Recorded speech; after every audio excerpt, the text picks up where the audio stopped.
If you landed on this course, you probably know that Python is one of the best programming languages available right now.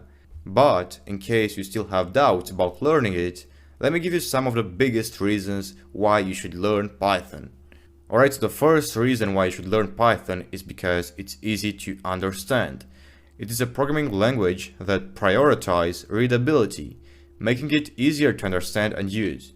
Its syntax has similarities with the English language, making it easy for anyone that knows English. For example, if you want to print something, all you have to do is type in print, open the parentheses, and type in your message between the quote symbol. Easy as that. Now, another reason why you should learn Python is because it's easier to understand and use in comparison with other programming language. Here's what a block of code would look like in Java, and now here is what it would look like in Python. And it would do the same thing, but it's more compact and it's more readable. It's more easy to read the lines of code and to understand what a code does. Another reason for choosing Python is because it's used by Google, Facebook, Instagram, Spotify, Quora, Netflix, Dropbox, and all of those giant tech companies are in the need of programmers that possess Python knowledge. So you might be the next programmer at Google or Facebook, so think of that. Lots of big tech companies use Python. And the last but not the least reason why you should learn Python is because the salary of an entry-level developer is almost $60,000 a year, and it's up to 111,000 US dollars a year. The salary of a mid-level developer is 117,000 US dollars a year, and the average senior salary for Python programmers is close to 150,000 US dollars a year. To conclude, those are the reasons why I think you should learn Python, or maybe you just want to create your own program or your own software and you might want to learn Python. So anyway, if you want to learn Python, let's jump right into the course. Alright, so welcome back. In this specific video, I'm going to teach you how you can install Python and how you can work in Python. So the first thing I'm going to do is install Python. Alright, so type in Python, download, go here. Alright, so now you want to install Python, so click here, download Python 3.10.4. and after it downloads, open it. Now press install now. Setup was successful. Now you have downloaded Python. So as you can see, this is what Python 3.10 looks like. Now let's print something around here. So print, I will print hello world.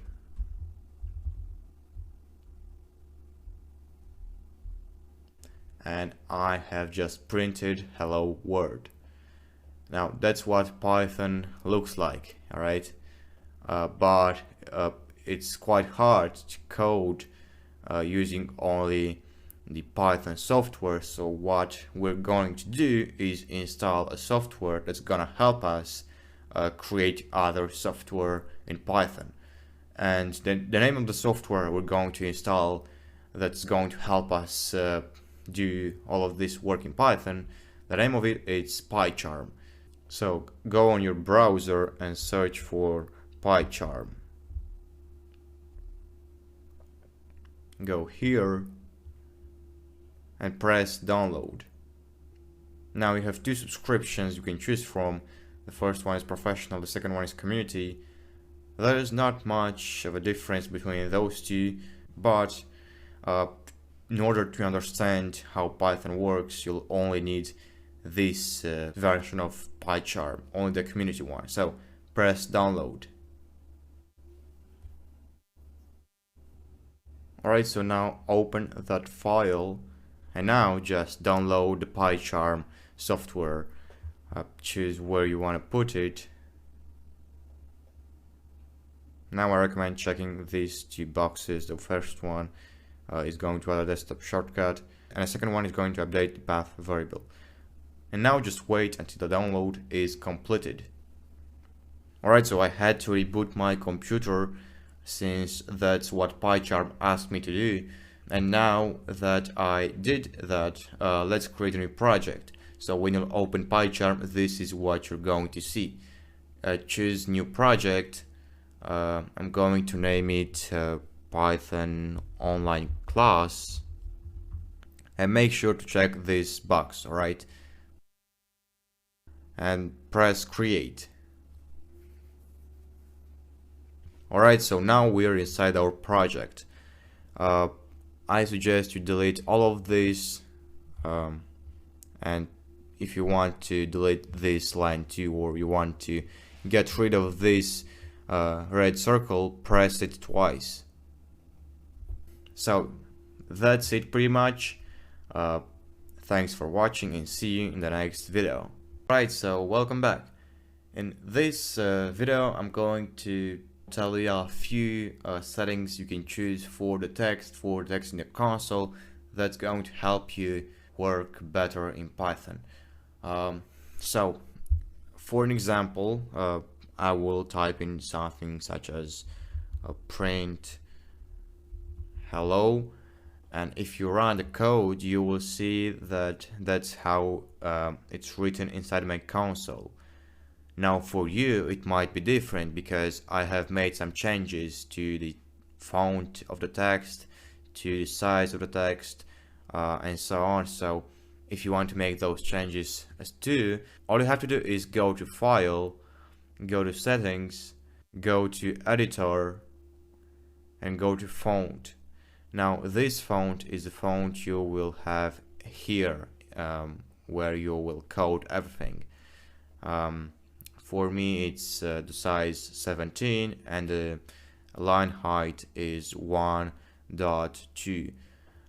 You might change it, and also you could change the font, but I will leave it as it is. But for an example, that's how you change it, so not big of a difference, you know.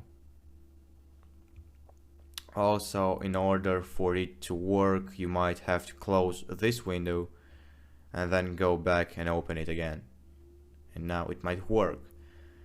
And if you want to change the color of the text here down in the console, all you have to do is go to Settings, go to Color Scheme, go to Console Colors, and choose whatever colors you want. This one is for the errors. I choose red and bold font for the errors, so I know it's an error. You might actually want to make it this way, so I think I will leave it without the bold setting. This is the user input. The user input is what you will type in if you will have to type in something into the console. You know, you might want to make it white too, or you might want to make it yellow. I think I will make it yellow because it looks good and bold.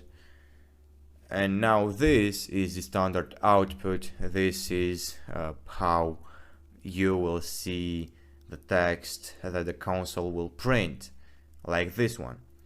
And this thing up here, you won't have to bother at all about this text, so you might want to make it you know, gray. Those have been the settings I wanted to tell you about. Now let's jump right into coding. This course.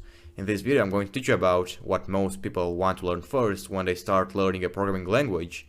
And that thing that most people want to learn first is to have their name into the console.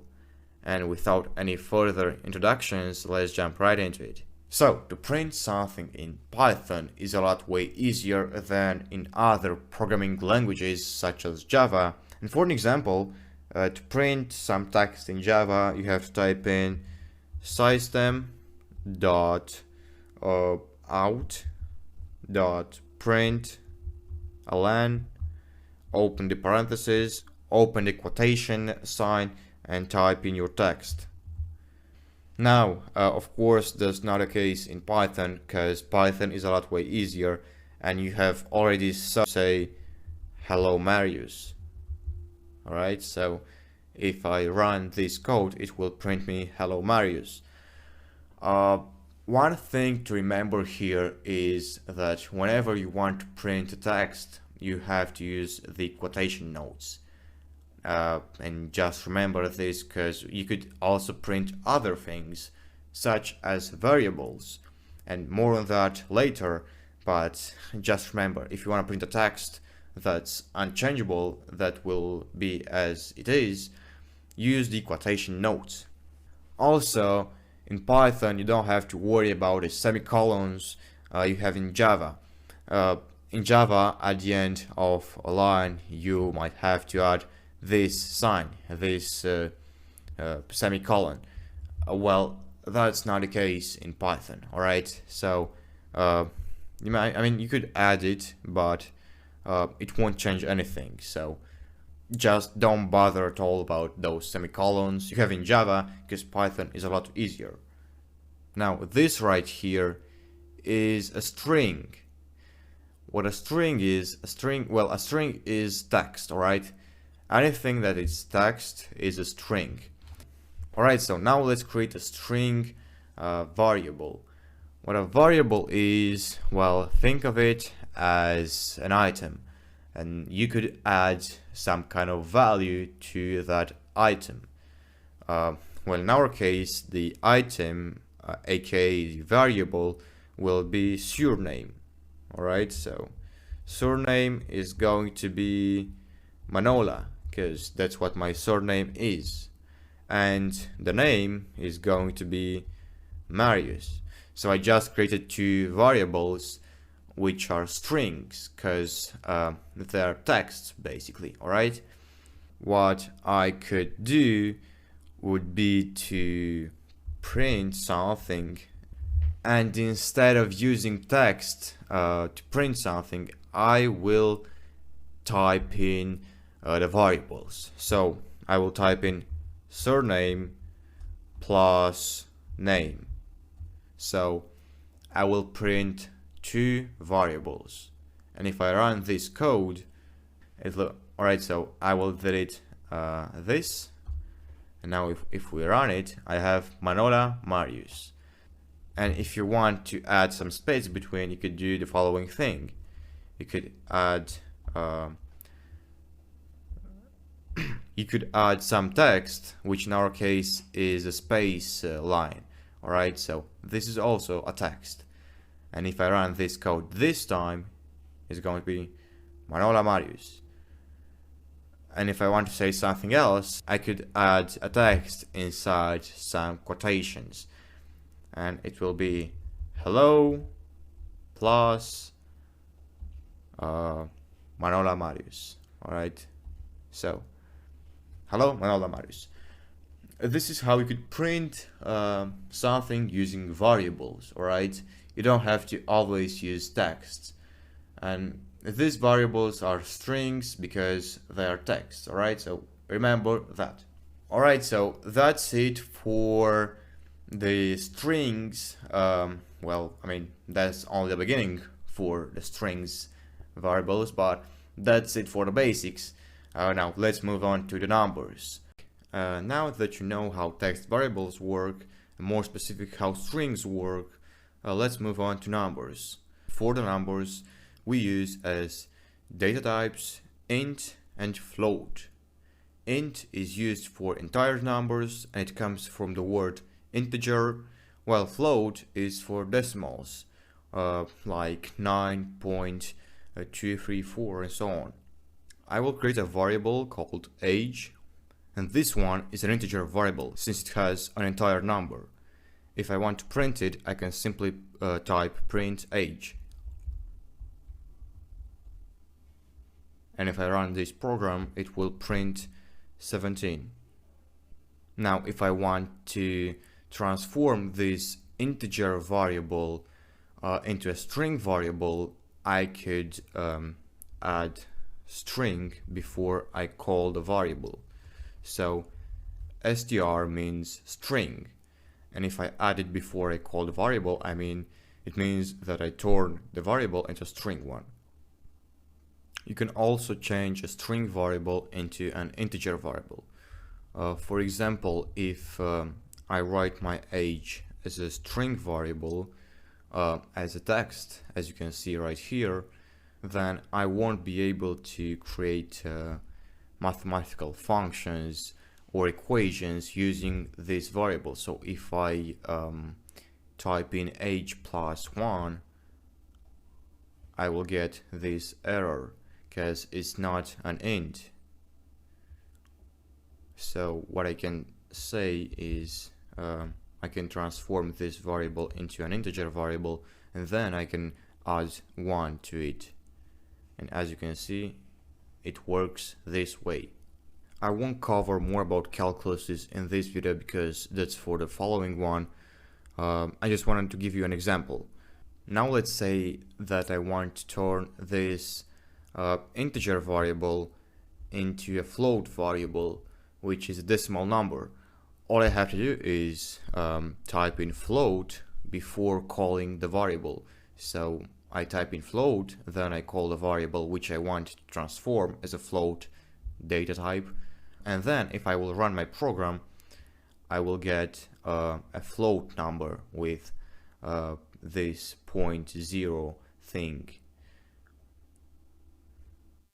which means that this number is a float number. On the other hand, let's say I had a decimal number and I wanted to transform it into an integer number. So let's say I had 17.9 and let me just delete that. So that 17.9 will transform itself into 17. But what if, let's say, I wanted to round it up? I didn't want to simply, take in all the numbers before the dot. Let's say I want to round it up until 18. In order to round up this number, all I have to do is delete all of this, type in round, and open the parentheses, and in between the parentheses I will type in the name of the variable, which is age. And if I run this program, I will have 18 instead of 17. Let's say I had 21.6. I will get 22. So yeah, that's it for the integers and for the floats data types. But yeah, that's pretty much everything with the numbers. Now let's move on to the math functions.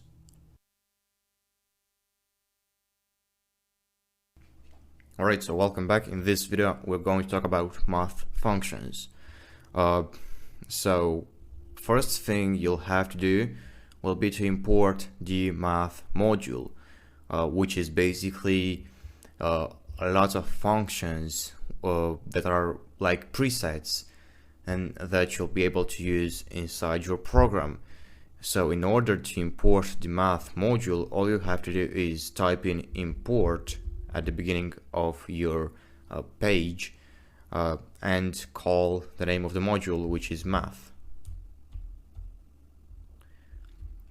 Now let's create a variable called x and let's give it a random number, which is going to be 17.867461. all right.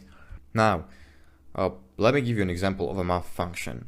So let's type in print because I want you to see what will be the end result, and between the parentheses I want you to print round x.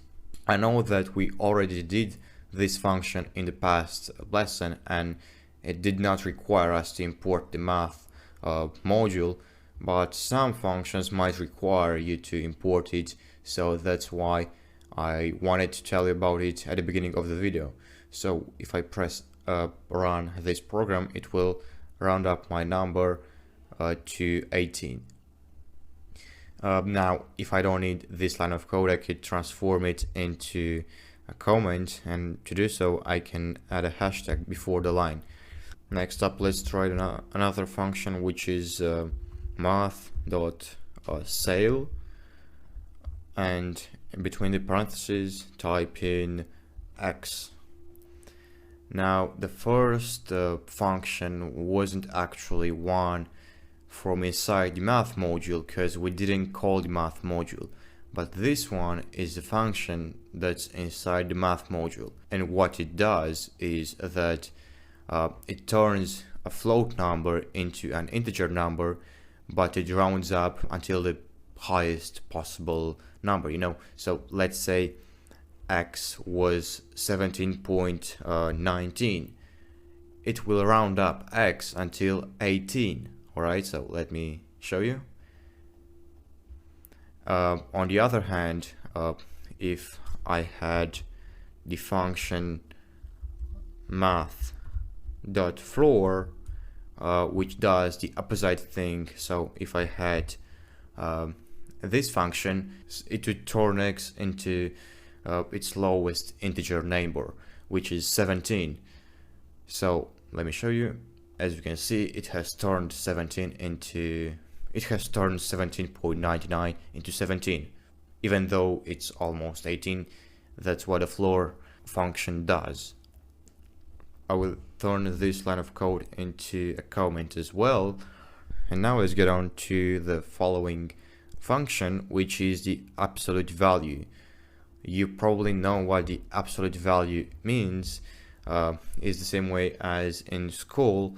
So the ABS, that's how you write it. So the ABS of x in our case is 17.99. And if I'd have to give x a positive number, it would be equal to the same thing. Now another function which is also quite important is the square root. So in order to use the square root, you have to call in the math module and then type in sqrt, which means square root of x, and the square root of x is equal to 4.24 and so on. But let's give x a nice number as 121, and the square root will be 11. And if I wanted to make this number an integer, I could add integer before I call this function, and I will have an integer number, as you can see. Alright, so I will also turn this line of code into a comment. Now there are multiple things you could do with numbers in Python, and things that don't require you to use the math module. Let's say I have two variables which are integers, and let's say I want to find out their sum. I could say print y plus x, and I would get 131. I could also search for y plus the math dot square root of x, and this would be equal to 21. So there are a lot of things you could do in Python with numbers, but I think that's the most important stuff you have to remember. So thanks once more for watching this video, and see you in the next one, where I'll teach you some string methods you can use as well.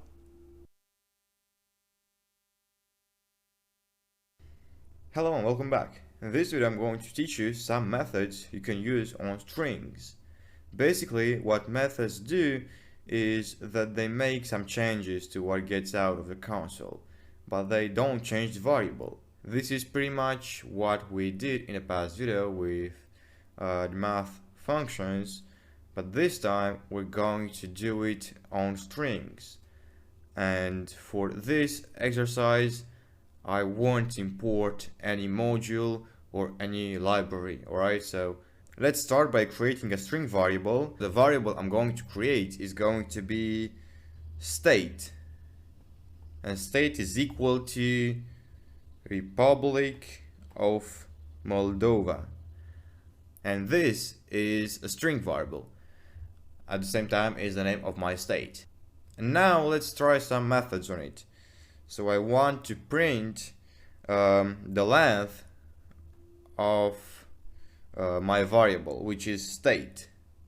And now I'm just going to run this program and see what it does. And this method tells us how many characters are in a variable.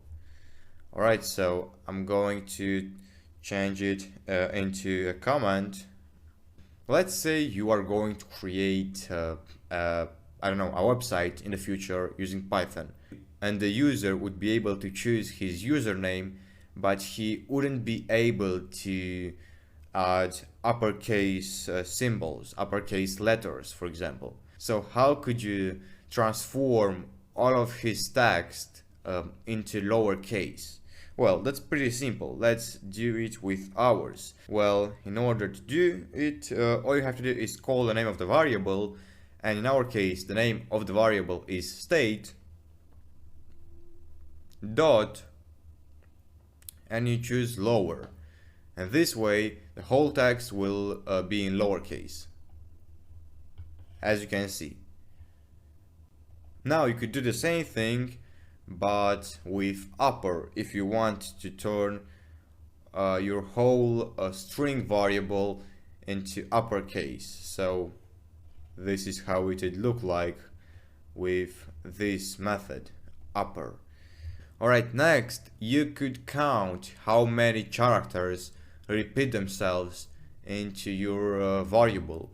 So first of all, let me turn this line of code into comment, and now in order to print how many characters repeat themselves into your string variable, you have to type in the name of your variable, which is state in my case, dot, and now choose the method count, and between those parentheses type in any character you would like to search or to see how many times it repeats itself.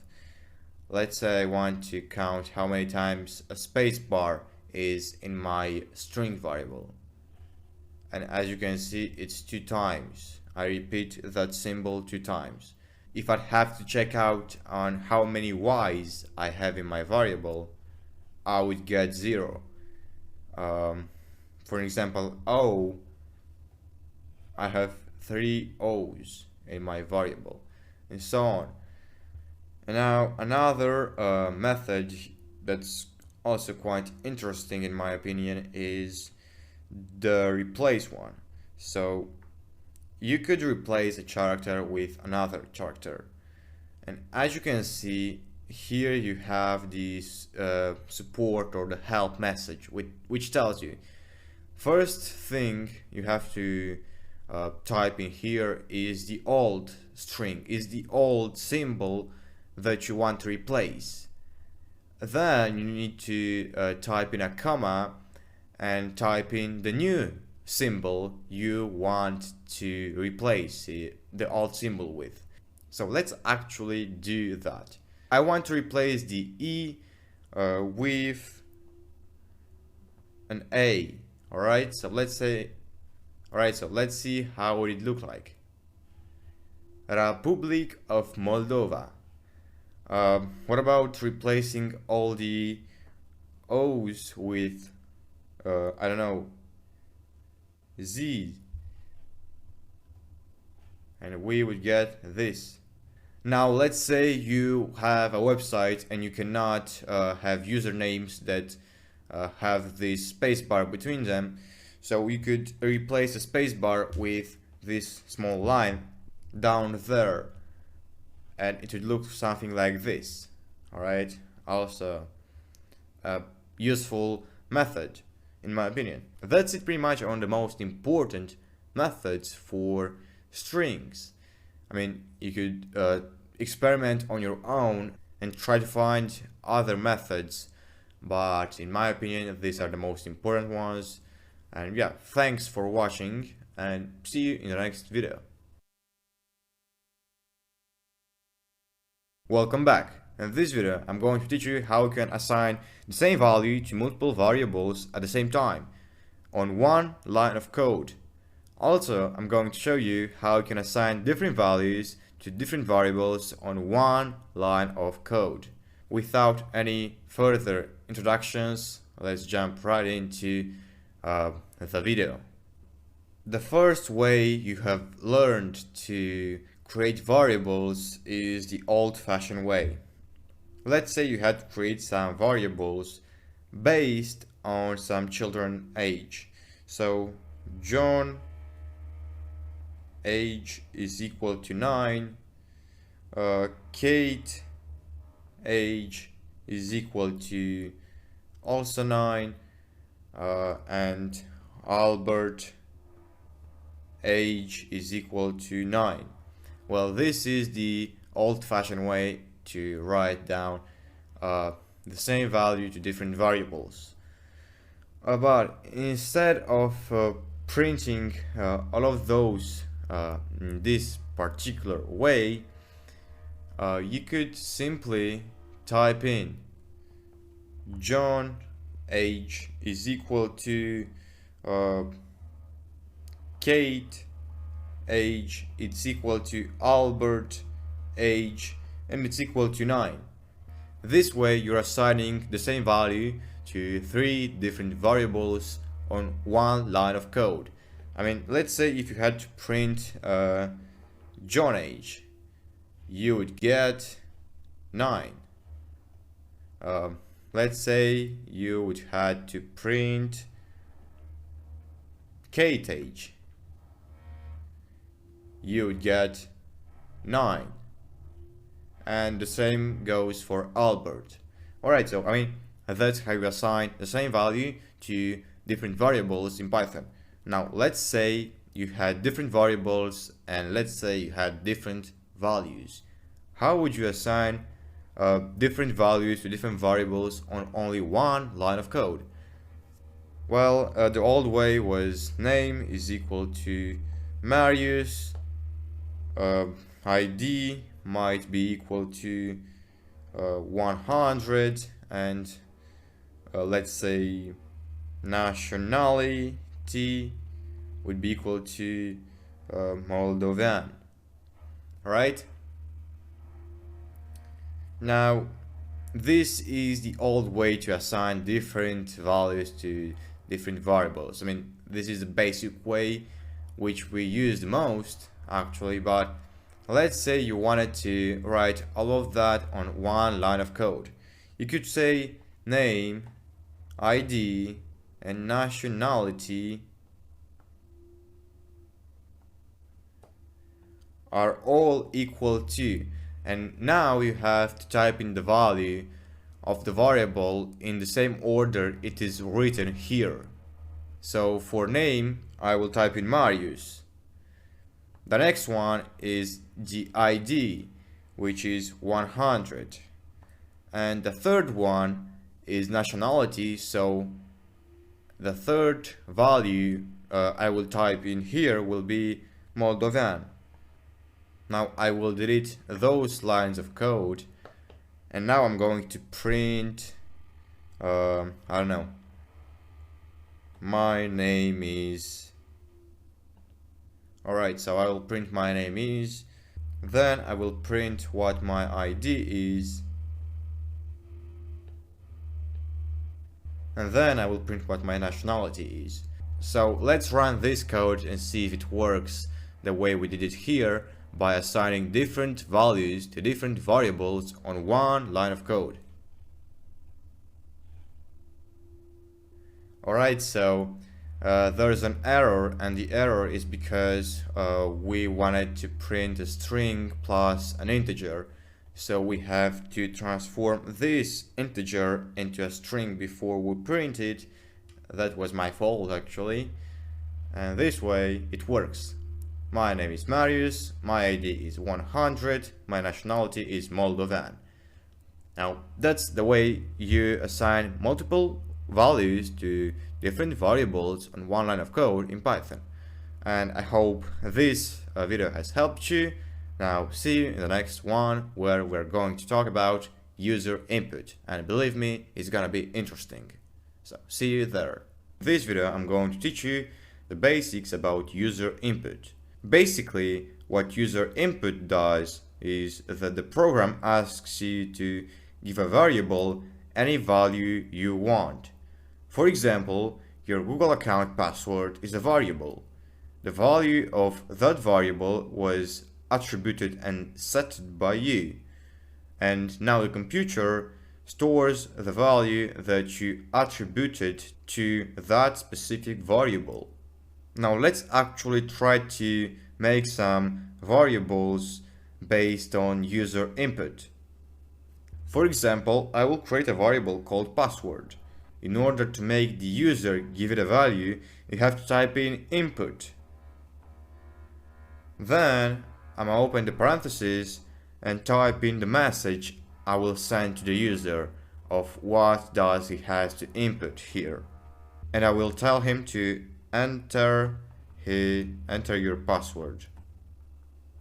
Alright, this is the first variable I have created. The next variable is going to be username. And I'm going to do the same thing, input, and I will type in a message for the user. Enter your username. Now I'm going to ask the user for his age. And I'm going to use the data type integer because I want to get a real number, not a text or a string variable. So to do that, you have to start by typing int, then between those parentheses type in input, and between these parentheses of input I will type in the message for the user, which is going to be what is your age. Alright, finally I'm going to ask him what is his height. So height is equal to float input what's your height centimeters. Alright, because I want to ask him what's his height in centimeters. And what all these lines of code will do is that they will ask the user to give a value to all those variables.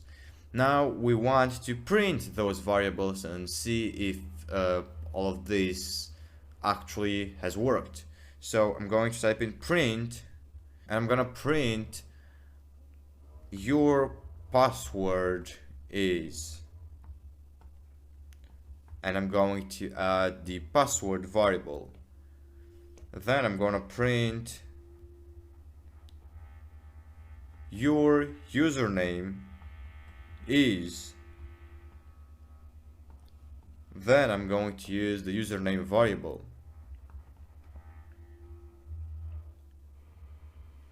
Now I'm going to type in the age, so I'm gonna say your age is, and I'm going to transform, I'm going to cast this age variable from an integer one into a string one, because I'm going to print a text, and in order to print that variable as a text is only by casting it from integer to string. So I'm gonna say plus string, I'm gonna open the parentheses and type in the name of the variable, which is age in our case. And finally for height, I'm gonna say your height is plus string, because it's a string, and I'm gonna type in the name of the variable, which is height. Now let's actually try out this little program of ours and see how does it works. Alright, so I have to enter my password. My password is going to be 1234 YT. Enter your username. Marius Manola. What is your age? My age is 17. What's your height? Well, I am, I guess, 186 centimeters. And here I have all of those variables printed out. Now let's try this program once more, but this time instead of typing in an integer inside this variable, I'm gonna type in a string and show you what happens when I don't type in an integer, even though I have said that age is an integer. So I'm gonna type in I don't know, 17, and as you can see, because I did not type in an integer but a string, the program told me that it was an error because age is an integer. This is it pretty much with user input. I mean, that's the basics with user input. I hope you have learned something new in this video, and see you in the next one. Back. In this video I'll show you what if statements are, how you can use them, and why they are so important. Basically what an if statement does is that it acts as a logical gate, and logical gates are what stands at the base of any CPU, and that's the way they work basically. It's like asking a question. If you answer yes, the program follows a path. If you answer no, it might restart or do anything else you code it to do. And without any further introductions, let's try it out. Alright, so the variable I'm going to create will be salary. So yeah, we're going to talk about money in this video, which means we will need numbers, which means that the data type I'm going to use is an integer. So int. And since I want to combine what you have learned in the past video, I will use the user input. And I'm going to tell the user enter, or actually, what is your salary? Now we have got a variable. Let's jump right into how do if statements work. So an if statement is like, I don't know, an intersection where you have to choose what road will you go on. So I must say if salary is greater or equal to, I don't know, $1 million a year, I mean, so if the salary is greater than 1 million, or it's equal to $1 million a year, then I'll print in the console you are I don't know, pretty rich. Alright, this is what will happen if the salary is greater or if the salary is equal to $1 million a year. Alright, so let's say that the salary won't be 1 million or greater than 1 million. Then I could type in else print you are not rich. And if we try this program, I will get, what is your salary? Well, my salary is $500. You are not rich. Now I mean, you cannot categorize a person that earns like $500,000 a year as poor or not rich. So I think this statement is not true at all. What we could do is, you know, use elif. So elif is like else if. We use elif if you have one more statement to make. So let's say you want to put in more conditions than just one condition, because you have one condition and then you've got else, like what will happen if that condition won't be true. But let's say you have 4 conditions, then you could use if at the beginning, and after you use if, you can use elif to continue that statement. So yeah, I will type in elif salary is greater or equal to $500,000, Then I will print you are rich. Alright, so and here I will print you are very rich. Now let's add one more elif statement. Alright, so elif salary is greater or equal to 100 US dollars a year. I will print that you are good. And now let's try the program. So what is your salary? My salary is $250,000. You are good. So let me actually explain how does this statement works and why can't we just create if statements, else statements, and then create another if statement and so on. All of these lines of code are actually a whole block. What do I mean by that is that the program goes through each and every single line of code. So what it does is it checks if salary is greater or equal to $1 million, it will print this thing. But if it won't be true, then it will go to the next statement, which says that if salary is greater or equal to $500,000, it will print this. But if, let's say, this won't be true either, it will go to the next statement, which says elif salary is greater or equal to $100,000, it will print this. And let's say that the statement is true, then the whole block breaks kind of, and it prints this. So I hope you understand what I mean by that. And we use else as everything else that I didn't write here. So anything else will go to else, anything that doesn't match with these statements. So I mean, if statements are quite interesting if you understand them, and they're not that hard to understand. I mean, you just put in a condition to a variable, and if that condition is true, then the line of code will do whatever you tell it to do.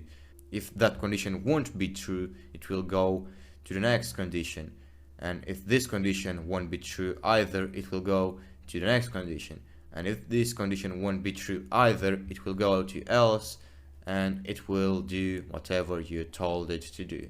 I mean, it's quite easy. And what I suggest is that you try it on your own and see if you can actually create some logical gates using if statements. And that's it with the basics of if statements. See you in the next video where I'm going to talk about logical operators. Welcome back. In this video I'm going to teach you how to use the logical operators.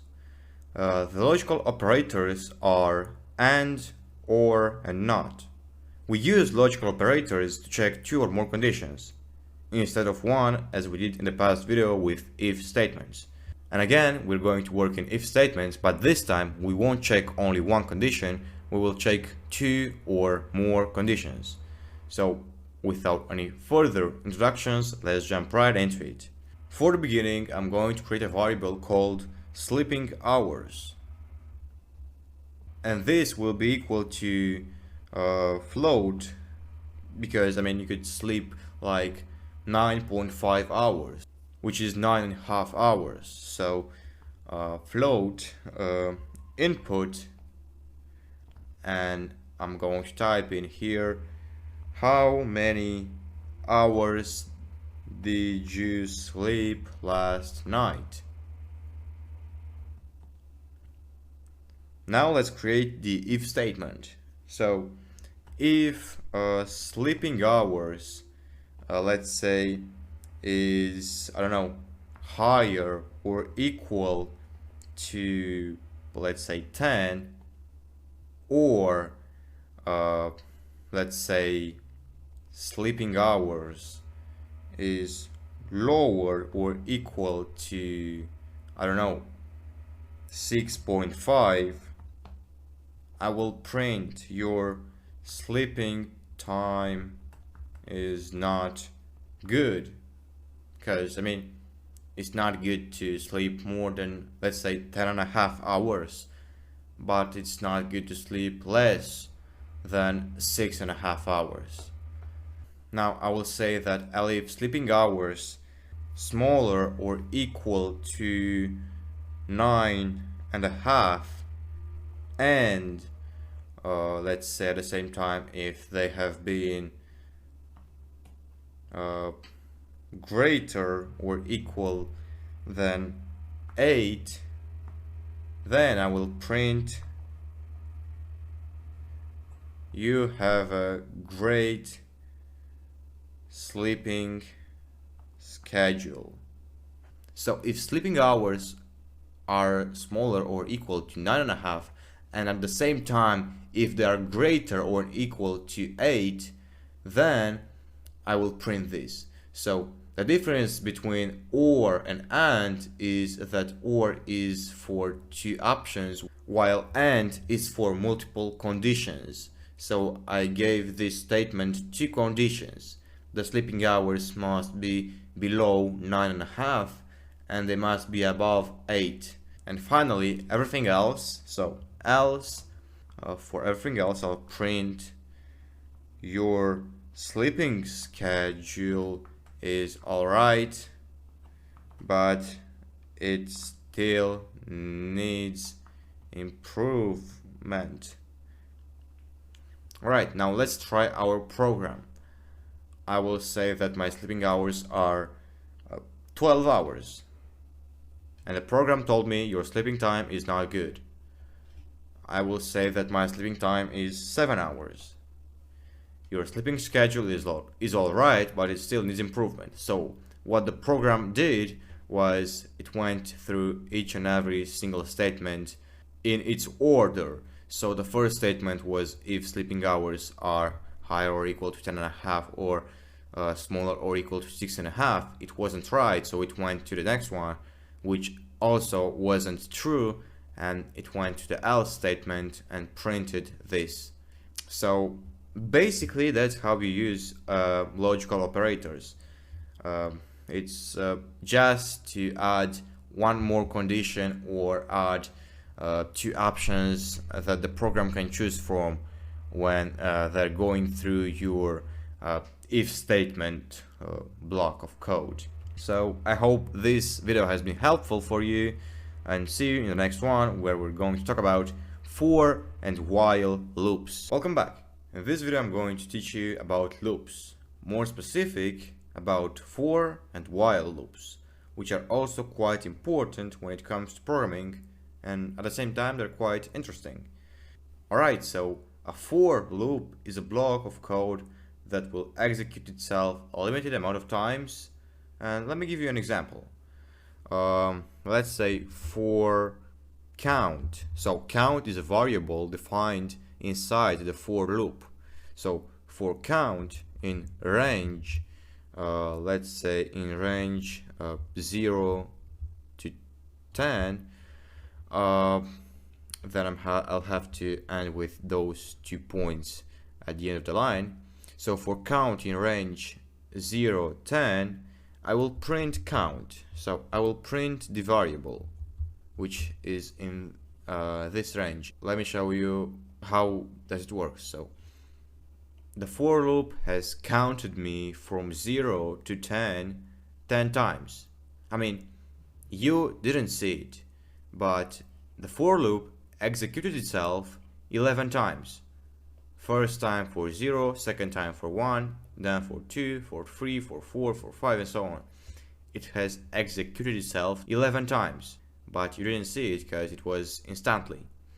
In order to actually see the fact that this block of code repeats itself 10 times, 11 times actually, let's add a slight delay.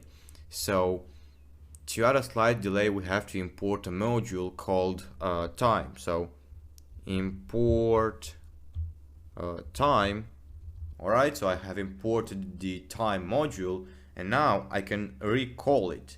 So at the end of this for loop, I will type in time, so I called the time module dot sleep. So the whole block of code will be in delay for 0.5 seconds. Now let's try this for loop once more. As you can see, it executes itself 11 times. First time it prints count when count is equal to 0, and then it goes to time sleep 4.5 seconds. Then the second time when count is equal to 1, it prints count as 1, and then there is a delay of 0.5 seconds. Then it prints count as 2, and there is a delay of 0.5 seconds, and so on. That is what a for loop is. It will repeat itself as many times as we tell it to repeat itself. Now, moving on to while loops. A while loop is a block of code that executes itself as long as their condition remains true. For example, 0 is equal to 0. So this block of code will... For example, 0 is equal to 0. So if I would have to create a while loop, let's say while 0 is equal to 0. If you want to use the equal sign in Python, you have to type it twice, because if you type it once, it means you attribute it a value, but if you type it twice, it means you equal it to something else. While 0 is equal to 0, I will print, I will print this statement is true. So let's try out this small program of ours.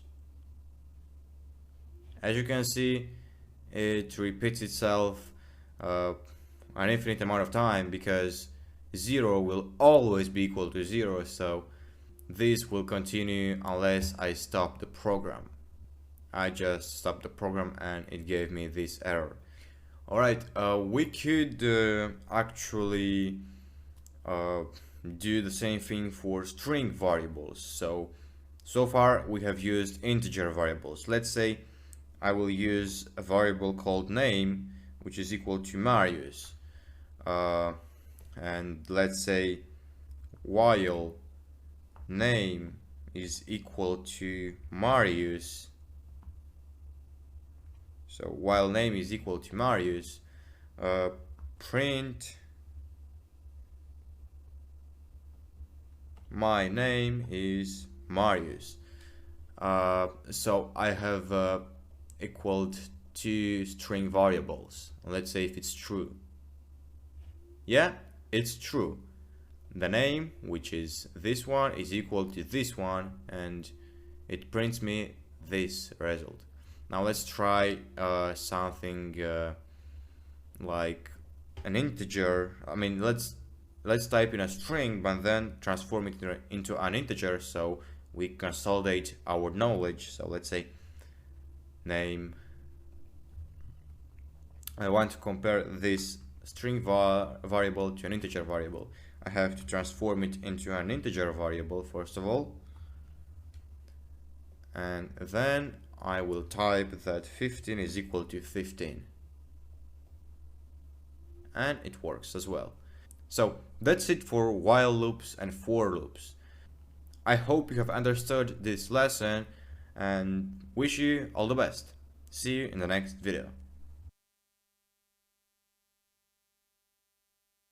Alright, welcome back. In this video I'm going to teach you about nested loops. What is a nested loop? Well, it's a block of code that has multiple loops inside one loop. It starts by executing the inner loop inside the block, and after it finishes executing all the iterations of that inner loop, it goes next to executing the upper loop. So, in order to understand more clearly of what I'm talking about, let's start with an example. I will create a variable called number, and I will ask the user to type in a value for this number, which we will use inside our loop.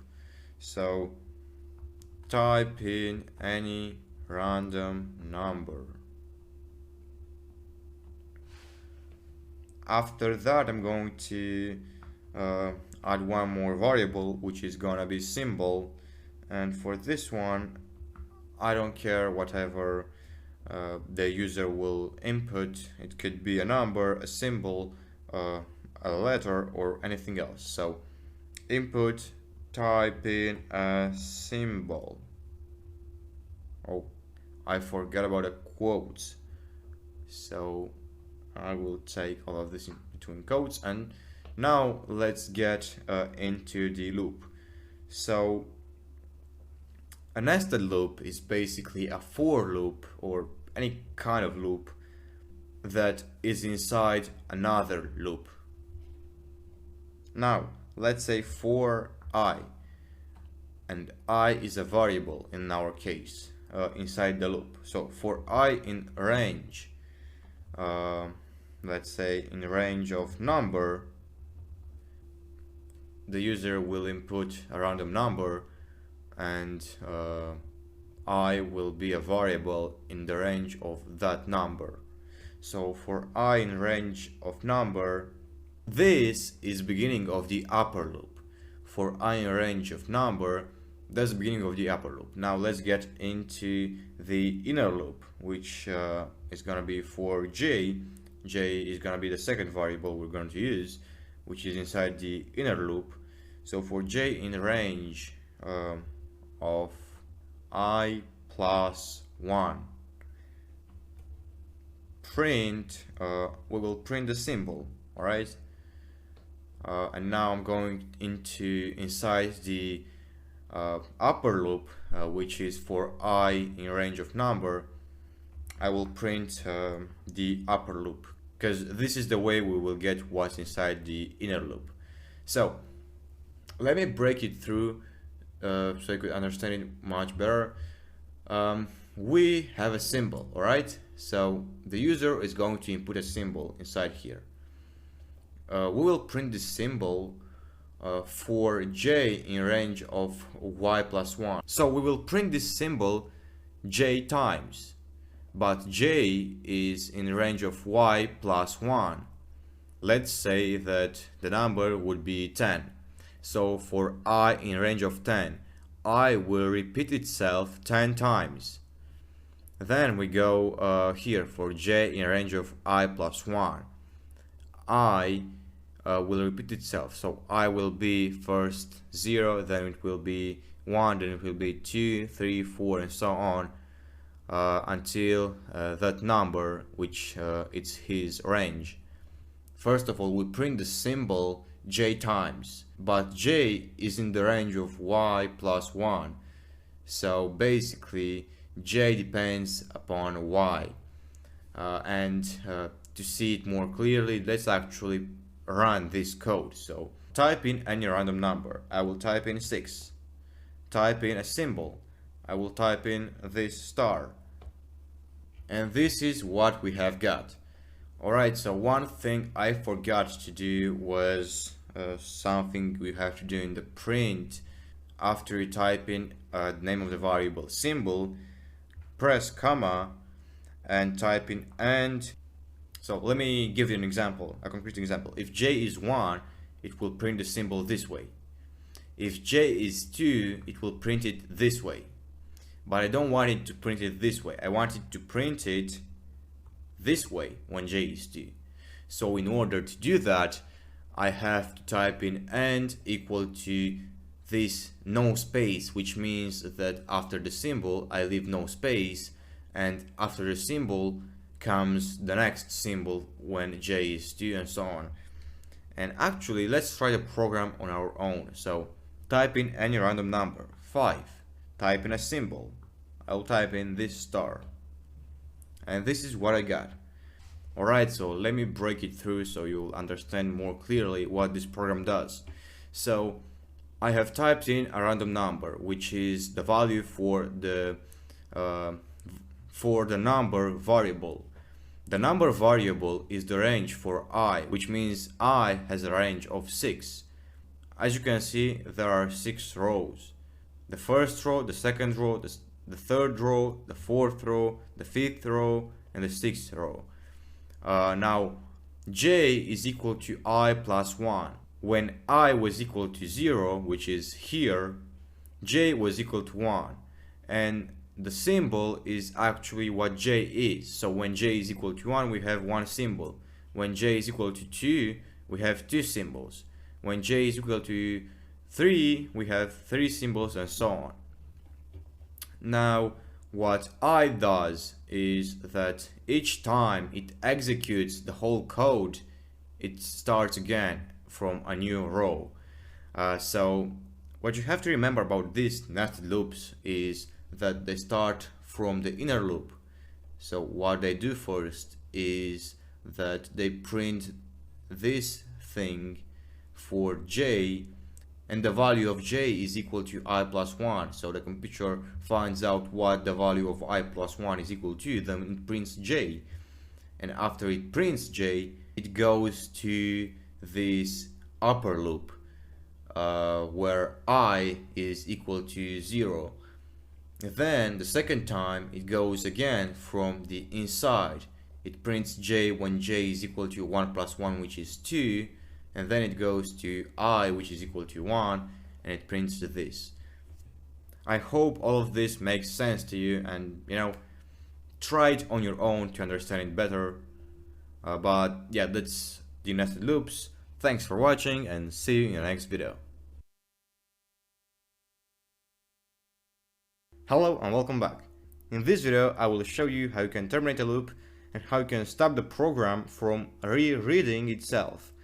So for example, I will use a while loop, because while loops continue themselves unless there is a breaking point. So while true, which means that while my next statement is going to be true, this loop will repeat itself till the infinite. So the first thing I will do is create a variable inside my while loop. I could create it outside of it, but I choose to make it inside. The variable will be called password, and I want the user to give it a value. And I'll type here, enter your password. 5 characters at least. Alright, so now I will say that if password.count, which means that I will be counting the characters. So if this variable will have less or equal to 5 characters, then I will continue. And now let me break it to you so you understand it, why am I doing this. So if my password will have less than 5 characters or equal to 5 characters, the line of code will continue itself, which means that this loop will repeat itself, because it's a while loop and it repeats itself while it remains true. So let's say I will input 4 characters, then this loop will repeat itself once and once more, unless I input more than 5 characters. Now let's say that else, so let's say that this statement won't be true, so this while loop won't repeat itself, because if this statement won't be true, then it will pass to the next statement, which is else in my case, and else this statement won't be true, the program will break, which means that it will stop from redoing itself. And now let's actually try it on our own. Alright, so let's see what happens. Enter your password. I will type in 1 2 3 and it doesn't work, because as it said here, I have to give in one argument to the count method, because it doesn't know what it has to count. So you have to put in a pair of quotes so it knows it's looking for characters, for string characters. Let's try it once more. Enter your password. 1 2 3 enter your password. 1234, enter your password. Let's say Mar, enter your password. I will say now Marius. Marius has at least 5 characters, so the program should break this time. Yes, it broke, which means that our program is good. Alright, so what you had to understand out of this little program of ours was that the statement continue is used to start the cycle of the loop again without passing to the next statements. So for an example, if this statement was true, it passed on to the continue statement, and when it passes through the continue statement, it restarts the cycle of the loop and it goes from the start once again. And it does it until this if statement is not true, until it passes to the else statement, and at the else statement we have the break statement, which is used in order to terminate a loop from redoing itself. I mean, that's it with some of the basics, but I still didn't show you another statement in order to break the code, and that statement is the pass statement. For this I will need a variable which I'm going to call name is equal to Marius. Now for I in name, so for this variable called I inside the variable of name, I will say that if I is equal to if I has this value inside its string, in my case Marius is the string and I is in this string, and if I contains this character, then I will pass. Alright, so let me break it to you so you understand it more clearly. In this for loop I've got this variable called Marius. It will execute itself until it gets to this character R, and when this character is going to show up, it won't execute the code, it will just restart the cycle and do it for the following character. So let's actually create an else statement. So else I won't be equal to we will print I. Alright, so I want to print I, and now you will see that it has skipped the because I executes itself for each and every character in this string, and when it got to the character, that time I was actually equal to and because of that it has passed, and it didn't print I, it just went to the following character. If I would want to print this on one line of code, I would do this because it would mean that the following I will be printed next to the last I. But I hope you have understood how the pass statement actually works. It just passes, it just doesn't do the code after that statement, it just restarts the cycle. So that's it for how to terminate a loop. This is the video. I hope you have learned something new out of it. Thanks for watching, and see you in the next one, where we're going to talk about lists. Hello and welcome back. In this video we're going to talk about lists. A list is basically a variable that can store multiple things at once. It's like a variable that has multiple values attributed to itself. And without any further introductions, let's actually jump right into it so you will understand more clearly what I'm talking about.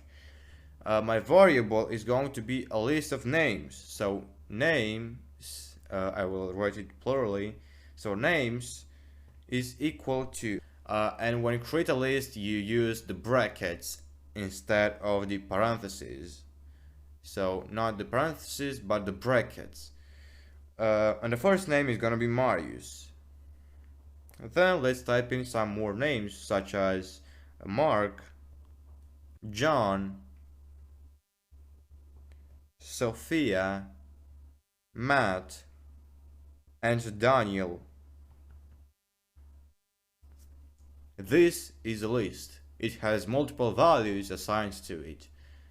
Now, if I would have to print it, it would be no different thing than what we did so far with the variables, because names is actually a variables which contains a list. So it would print my list this way: Marius, then Mark, John, Sophia, Matt, Daniel, and so on.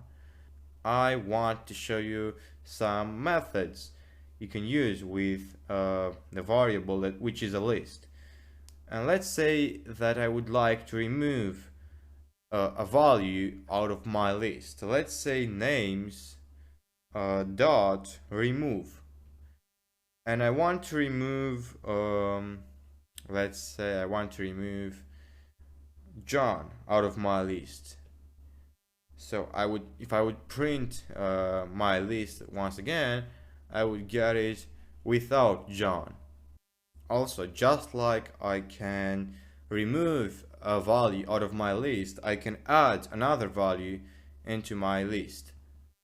I will use the append method for that, and you have to type in the name of the variable dot append, and you have to enter in between the parentheses, and you have to enter the value you want to add inside your list.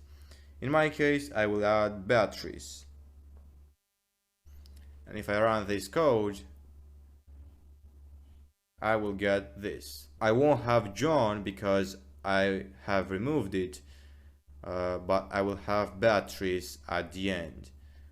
Also, instead of printing the whole list, I could print only one single value.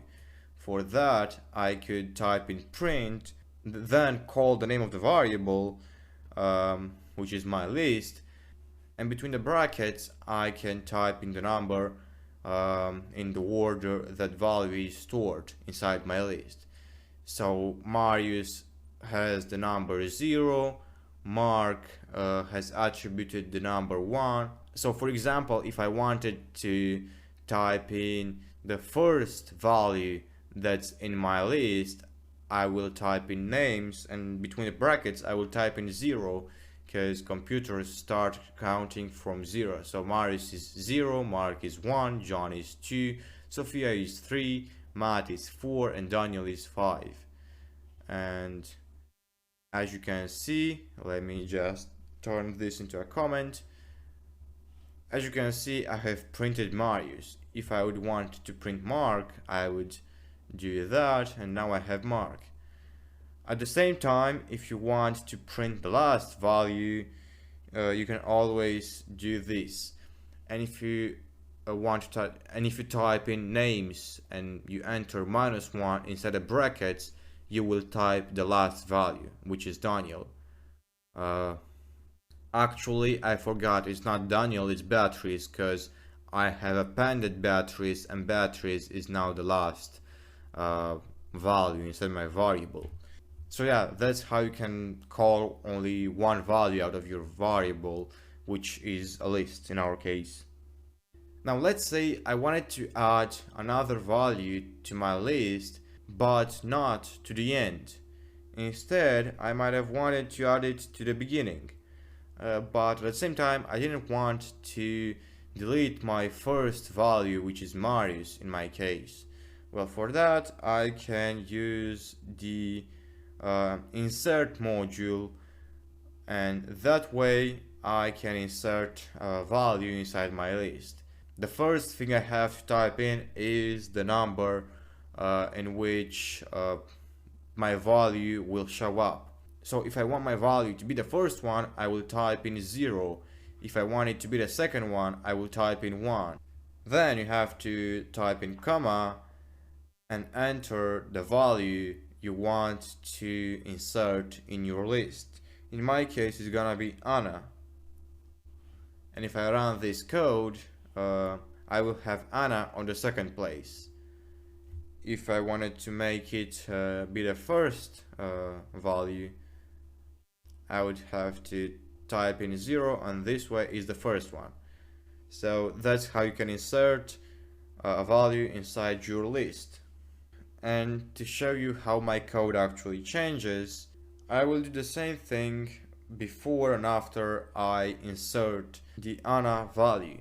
So let's do it. I have printed, so the first time I have printed the first value inside my list, and the second time I did that exact same thing, but the first time my first value was Marius. After that I inserted Anna as my first value, and because of that the first value became Anna, as you can see down here in the console. So I made this to show you how the code actually executes itself. It goes from the start to the end, and this way that's how the same line of code executed itself differently. And now let's print the names once more.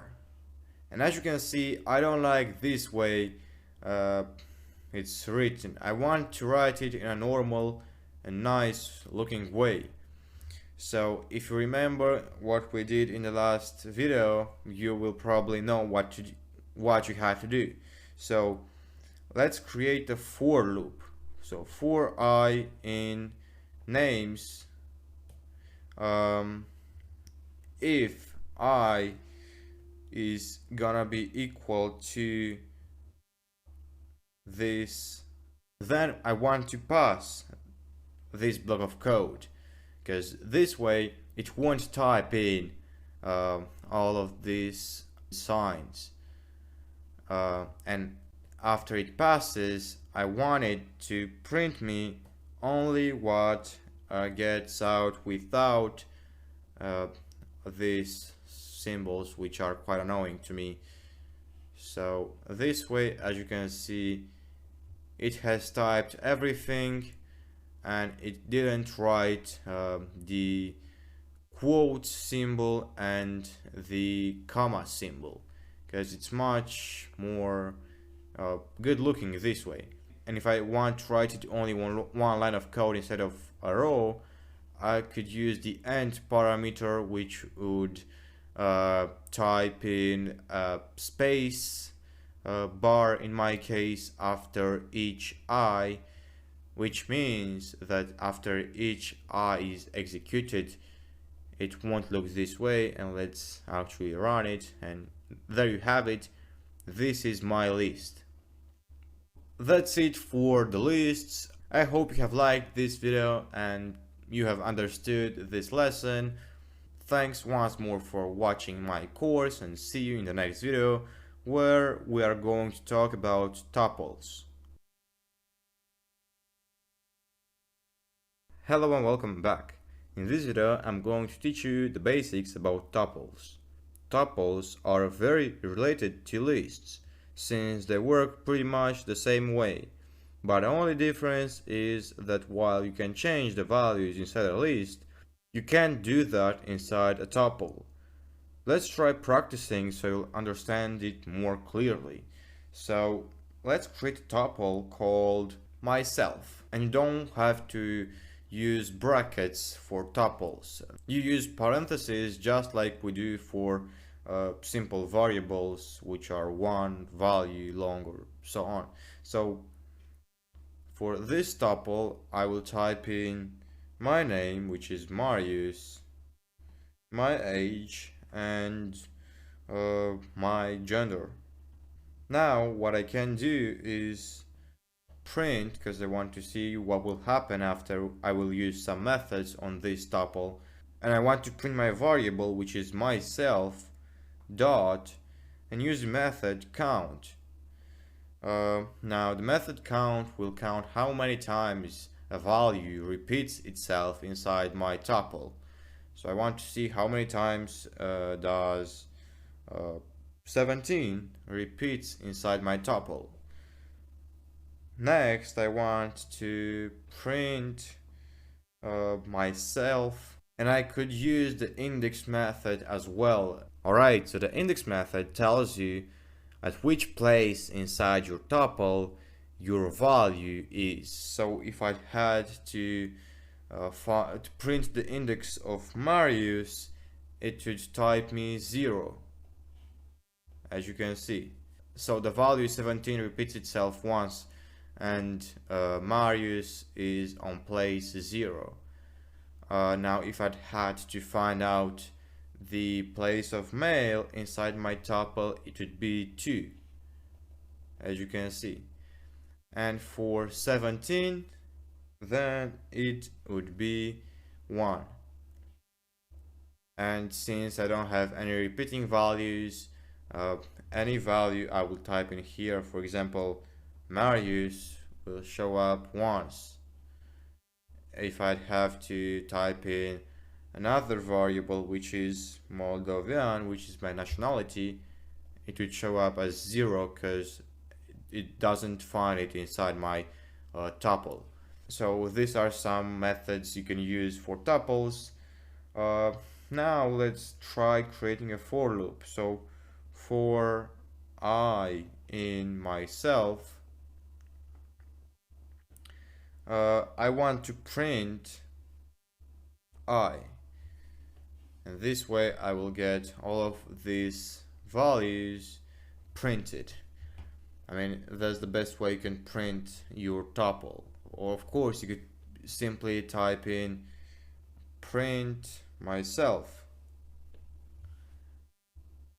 but it would look something like this, and I prefer it more this way. That's it for the tuples. See you in the next video, where we are going to talk about indexing.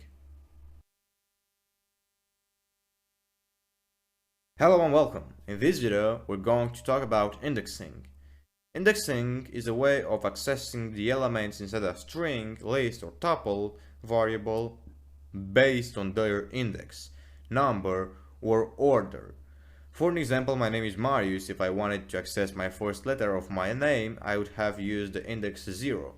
And we have actually used this indexing method, but I didn't tell you up until now, because that's actually what we did in the lists. We have used a certain value inside a list by using the index method. Actually, let's do it and see how it works. So the first variable is going to be name. In my case is Marius, and let's say that if name with the index 0,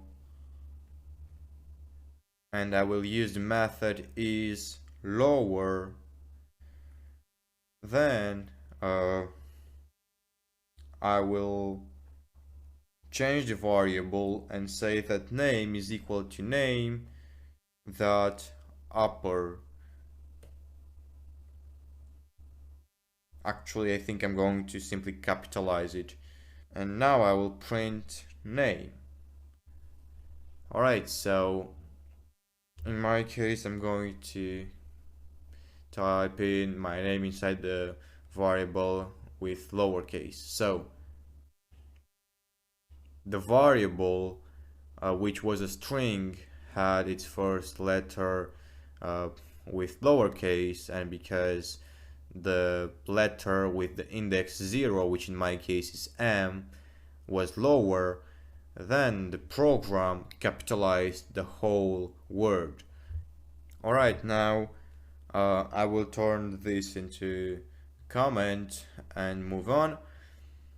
Let's say I wanted to have a variable which contained my full name, and the variable is going to be called full name, and I wanted to have another variable which is first name, which is going to be equal to my full name, but instead of being equal to the whole full name, it will be equal to the full name with the index from 0 till 1, 2, 3, 4, 5. So 0, 5.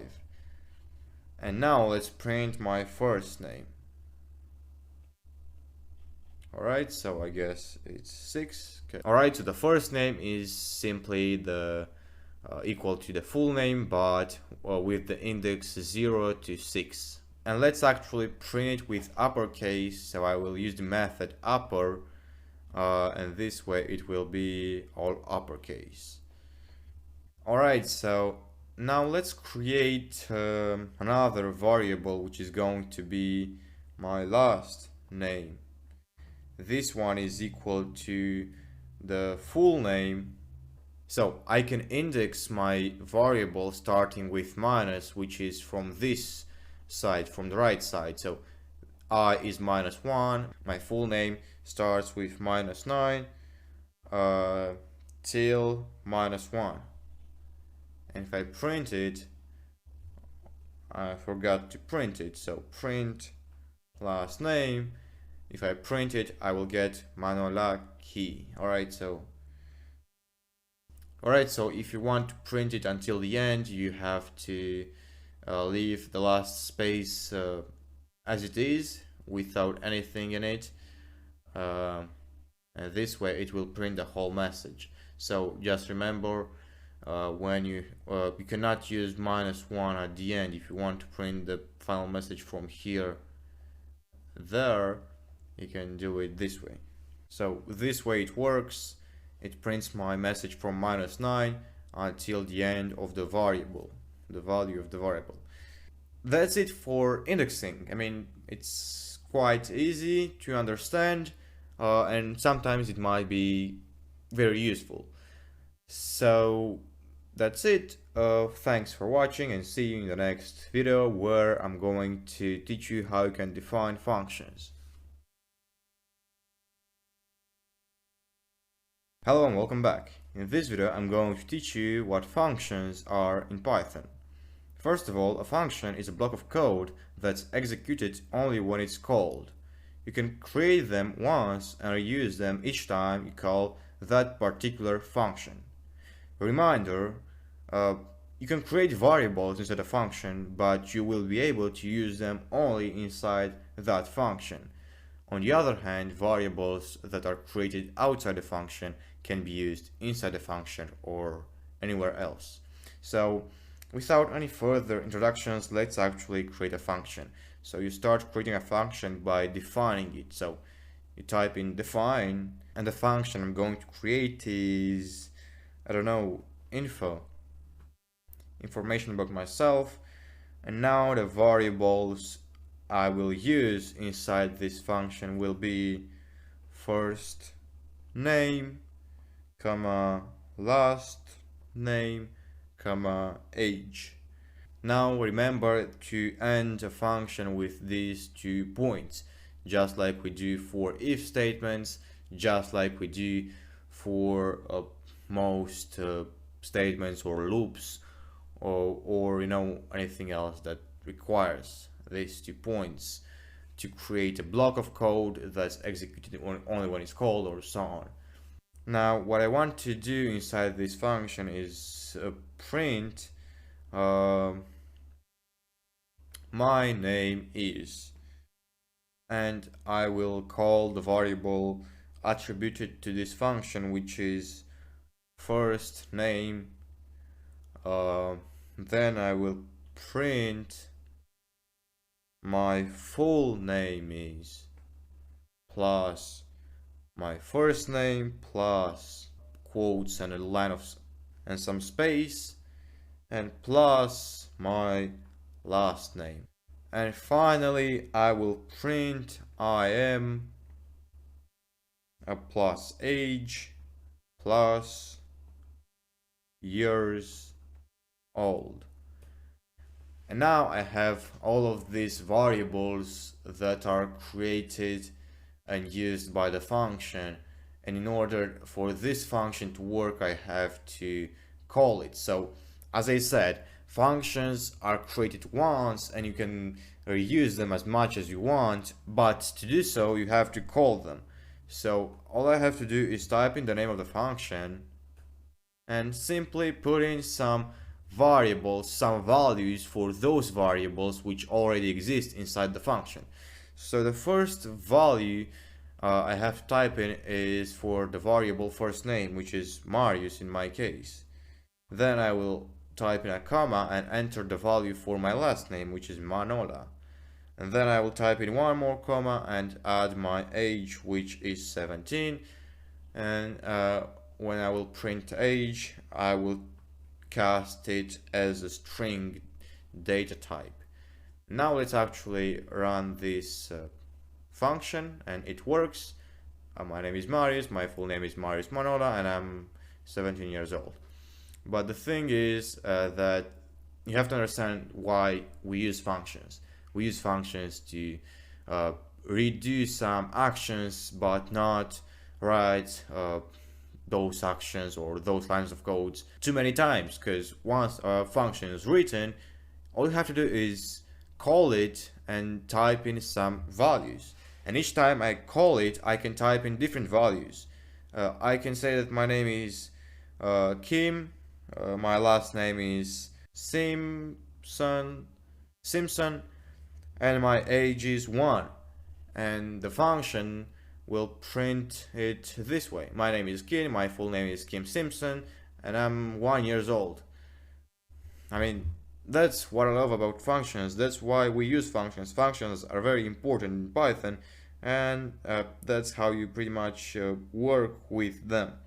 That's it for the basics of defining functions. Now see you in the next video, where I'm going to teach you about the return statements. Welcome back. In this video, I'm going to teach you how you can use return statements and what they do more exactly. Return statements are mostly used inside a function, and their purpose is to return the function's value back to the caller.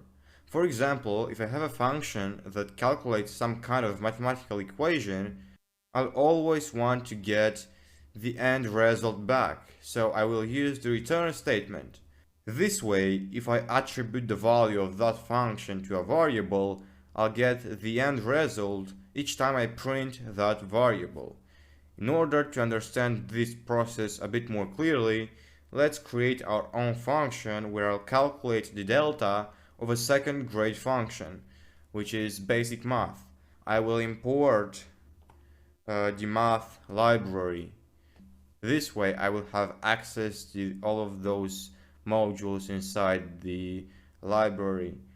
And now let's define our function. So define delta, and because it's gonna be a second grade function, the second grade function looks this way. So it's ax at power 2 plus bx plus c equal to 0. Alright, so this is the way a second grade function looks like. You have a, you have b, and you have c, and of course you have the x. And for the delta, in order to calculate the delta, I will need a, b, and c. So the variables I'm going to need are going to be a, b, c. And now inside the variable, I want to return the mathematical equation, which is the following one. So b squared minus 4ac. And in our case, in order to attribute a power to a number, you can use the star symbol twice. So if you type 2 stars for a variable, it means that you will raise it to a power. In this case, b is at power 2. If I type in 3, then b at power 3. If I type in 10, then this is going to be read as b at power 10, but in our case it's b at power 2 minus 4 and now times minus 4 times a times c.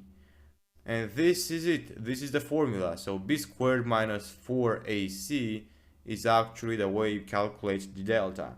And now let's create a variable which is going to be equal to our function. So delta answer is equal to the function delta, and I want the user to input the value of each variable, a, b, c in our case. So the value of each variable will be a number. That's why I want an integer. So int input, and I'll tell the user to attribute a specific value. Now you just told the function what the value of a will be equal to. Now let's get on to b. So for b is the same thing. As you can see here, the program tells us that now we're typing in the value of b because this is a. It goes on to the same order as I written it inside the function. So for b is the same thing. I will just copy paste it, but instead of a I will type in b equal to. And for c it's the exact same thing, but this way. So now we have a variable which is equal to our function, and at the same time I have attributed values to each variable inside the delta function.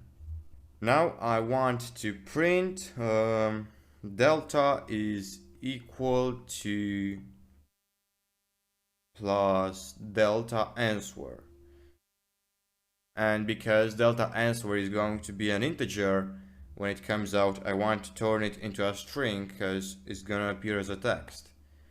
After that I will want to print the square root of delta is equal to plus string, because I will want to type it as a text, and then you call in the library math, which we have imported at the beginning of our video, dot square root. So sqrt is for square root of delta answer.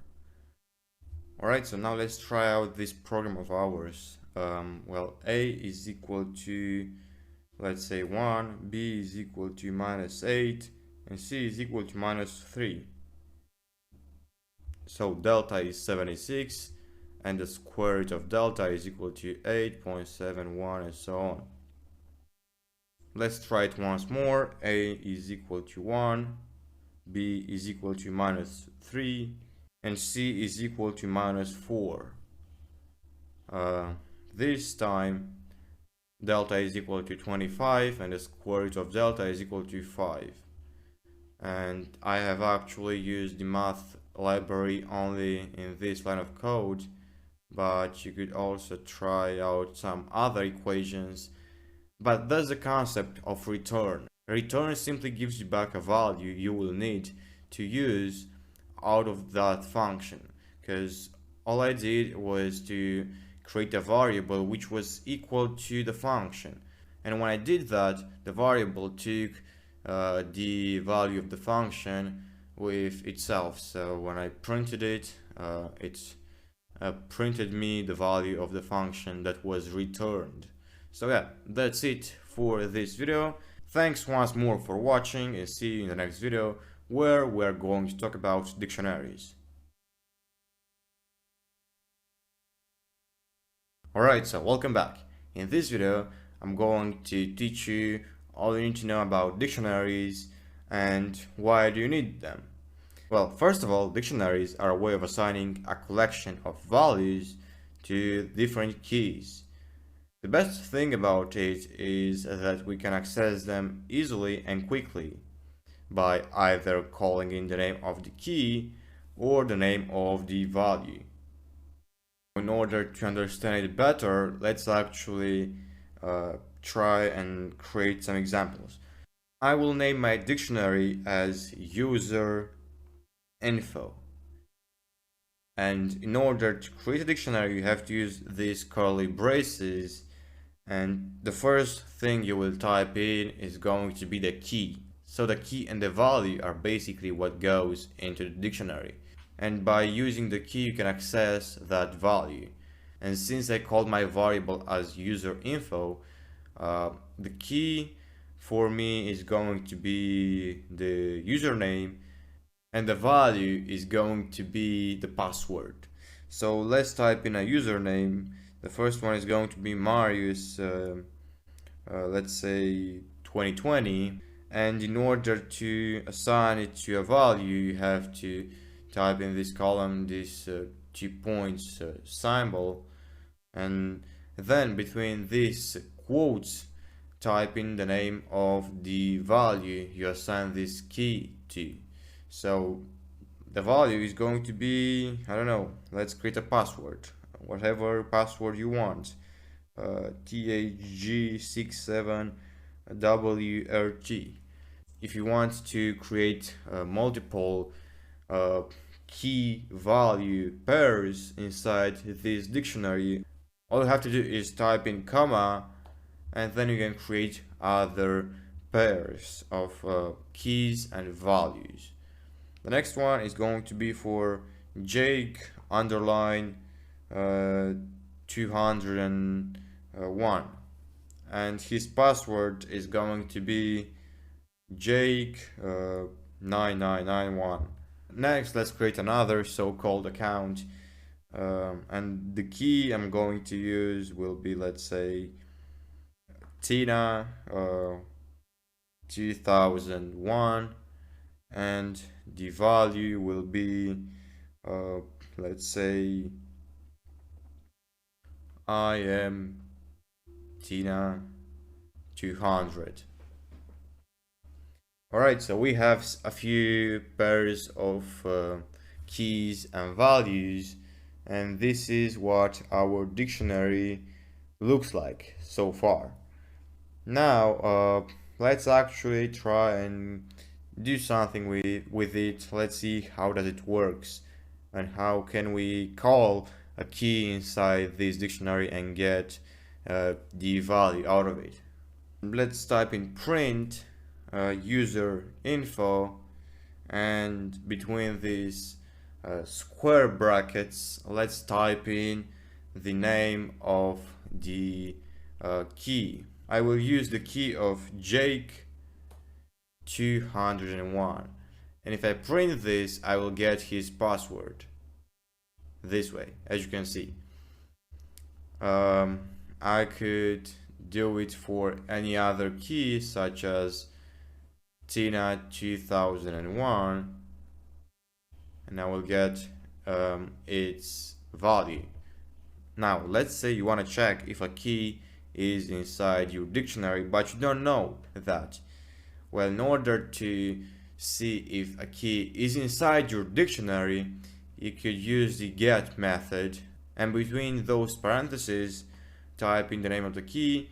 Let's see if Marius 2020 is inside this dictionary. As you can see, Marius 2020 is inside this dictionary, and it also gave me this password, which is attributed to this key. Now let's see if Kate is inside this dictionary. And as you can see, it didn't give me an error. If I want to see if I have a value inside this dictionary and I print a key which doesn't exist, I will get an error if I simply print the user info. But if I do it as I showed you here by calling the get method, even if I don't have a key inside this dictionary, I won't get any errors. I will simply get this message which says no. And if there is a key inside this dictionary, then I will get that specific value as shown here. Now let's say you wanted to see all of the keys you had inside this dictionary. Well, in order to do that, all you have to do is use the keys method if you want to see what keys do you have inside this dictionary of yours. And you will get dictionary keys are Marius 2020, Jake 201, and Tina 2001. You can do the same thing with the values. So if I call the values method, I will get all of those passwords. Dictionary values are THG67WRT, Jake9991, IMT9200, and so on. Another thing you could do would be to add another pair of key and value inside your dictionary, even outside of your dictionary. So let me show you what I mean by that. Well, you could type in user info dot update, and by calling this method you can update and add one more key value pair inside your dictionary. In order to do that, you have to use curly braces, and between those type in the name of the key, which let's say is gonna be Albert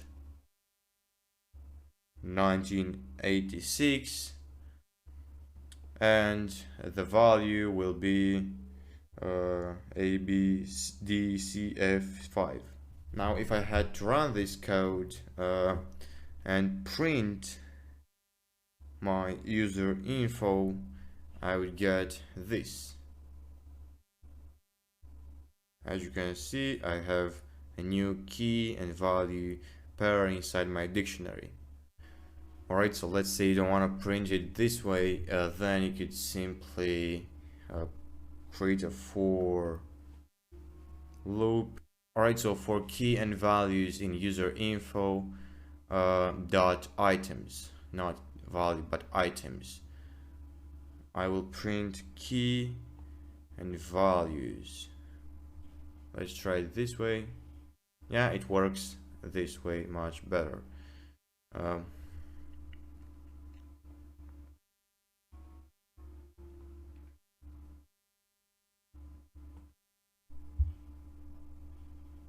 Alright, so this way I have got the key and the value in a nice looking way. I had to assign this dictionary to two variables, both key and values, because I couldn't just use for I in user info. I had to use two variables since there are two kind of variables in this dictionary. Alright, getting back to the update method, I could also update an existing key, and I could say that for Marius 2020 I will assign another value, and the value is going to be new value or new password. This is going to be the value I'm going to assign to Marius 2020 this time. And as you can see, it has changed. If I turn this into a comment, it will change back again to what it was before. And pretty much that's it with the dictionaries. Quite easy to access them, quite easy to change them, and all you need is a pair of key and values which you can use anytime. I hope this video has been helpful for you, and see you in the next one where we are going to talk about args.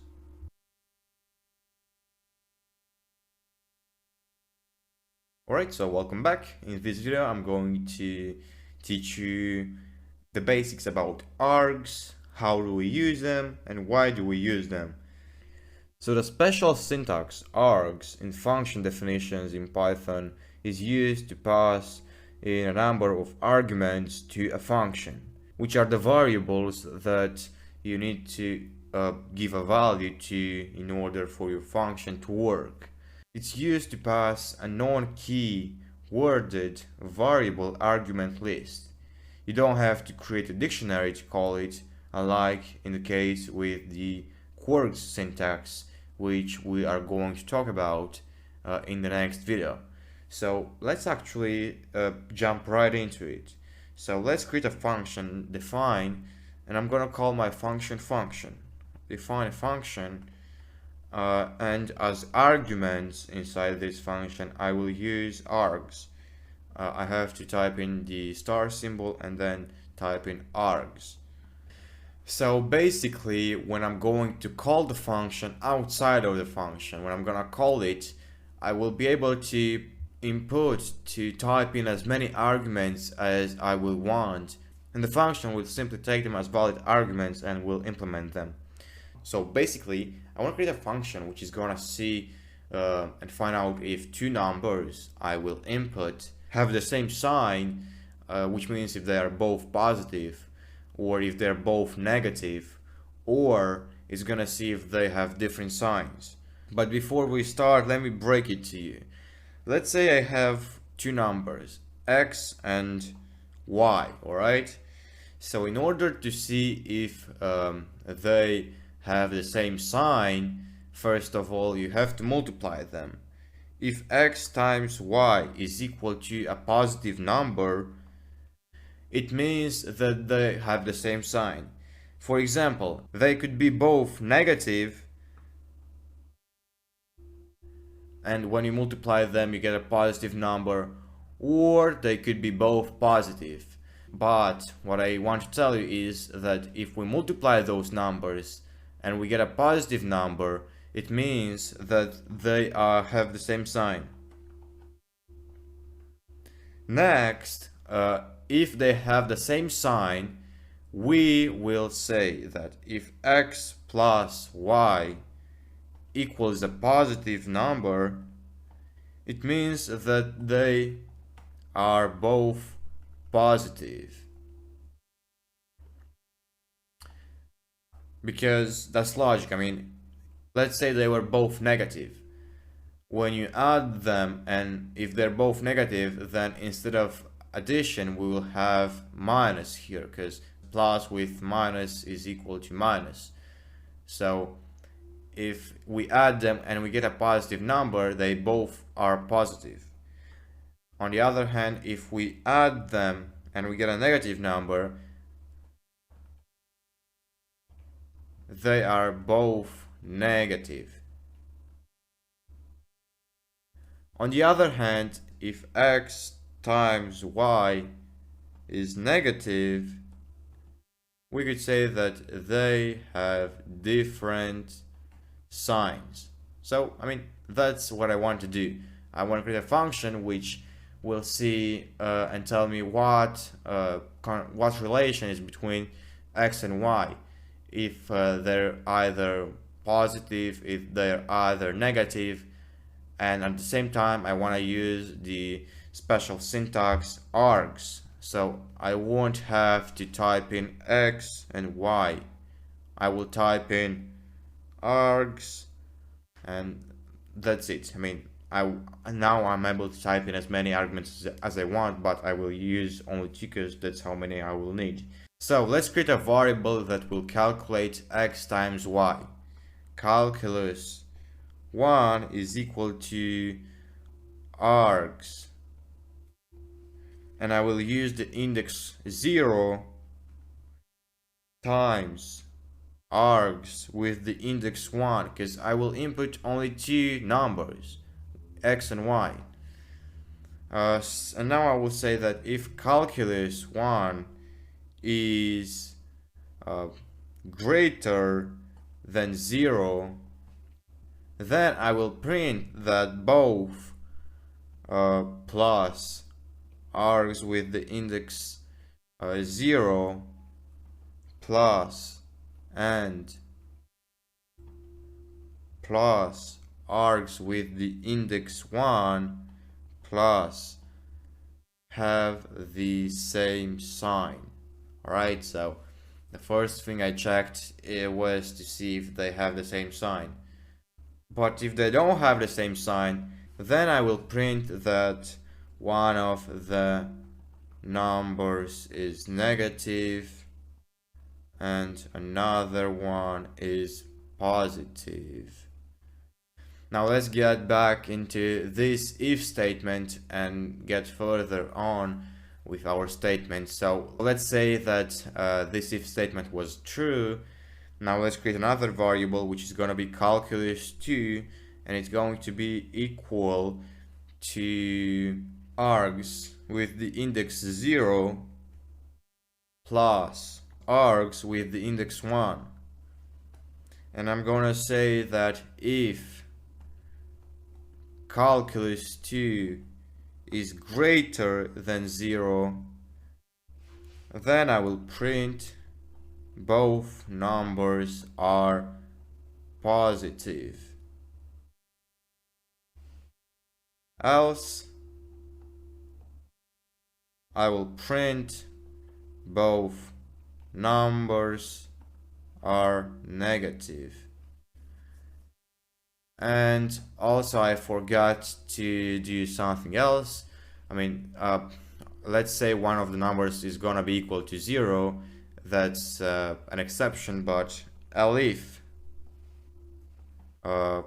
calculus 1 is gonna be equal to 0, I will print one of the numbers is equal to 0. Because if let's say one of the numbers is 0, I cannot say that one is negative and one is positive. And now let's simply call our function, and I will type in here int input, because I want the user to input the value of x1 and y, which in our case is args with the index 0 and args with the index 1. So I will tell the user to say that x is equal to, and then I will tell the user to type in what y is equal to. Now let's run this program of ours where we have used args instead of arguments. And by the way, args is a great way of using as many arguments as you want and not typing them in here. Now let's say x is equal to -2 and y is equal to -9. Okay, it doesn't work. Alright, so it doesn't work because I had to typecast args as a string here, and the same goes for here.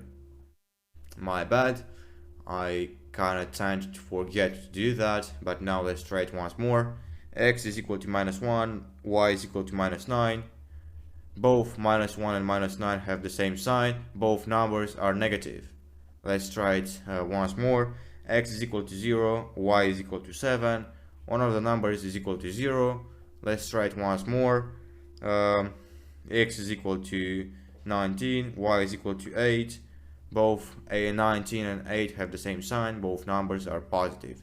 So this program of ours works, and we have used the args argument, the args syntax instead of arguments, which I find as being quite useful. But yeah, that's the video. I hope you have learned something new out of it, and see you in the next one where we're going to talk about quirks. Alright, so welcome back. In this video I'm going to teach you about quirks. They are quite related to args, but there is a difference between them, so let's jump right into the video. Quirks are a way of packing different arguments into a dictionary that can be used inside a function. So unlike args, where you can use as many arguments as you want and you can call them by their index, quirks work just like dictionary work. They have a key and they have a value. Let's actually make an example and see how the quirks. Let's define our function. Define function. I just called the function as function, so you could call it however you want. For the args, we typed in 1 star to call that syntax, but for the quarks we will type in 2 stars. And now type in quarks. Alright, so let's try to print something. I will print hello plus quarks, and instead of typing in the index, the number in which order I will input in my function, I will type in a key which I will reuse, a key which I will have to make when I will call the function. So let's actually call the function, and the keys I will use are going to be name is equal to Marius. So first name is equal to Marius. Then I will have last name is equal to Manola, and then I will have age is equal to 17. I will write it as an integer. Now I want to print hello, and the key I will use is first name. And one thing I forgot to do, you also have to take it between the quotes. Um, so you call in the key by typing it between the quotes. Also, I'm going to print that Quark's first name plus space plus Quark's last name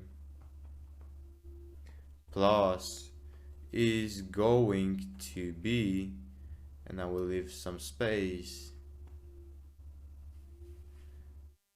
plus the following thing I'm going to write will be the value for my age, but I will typecast it as a string because this whole thing will be a text. So string Quarks with the key of age plus 10 plus in 10 years. So basically what I want to write is Marius Manola is going to be 27 years old in 10 years. Alright, so that's what I want to print. Now let's try our little program. So hello Marius, hello first name.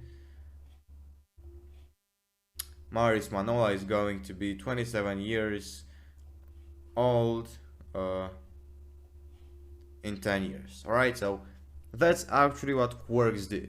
They function like a dictionary, and they work as arguments instead of function.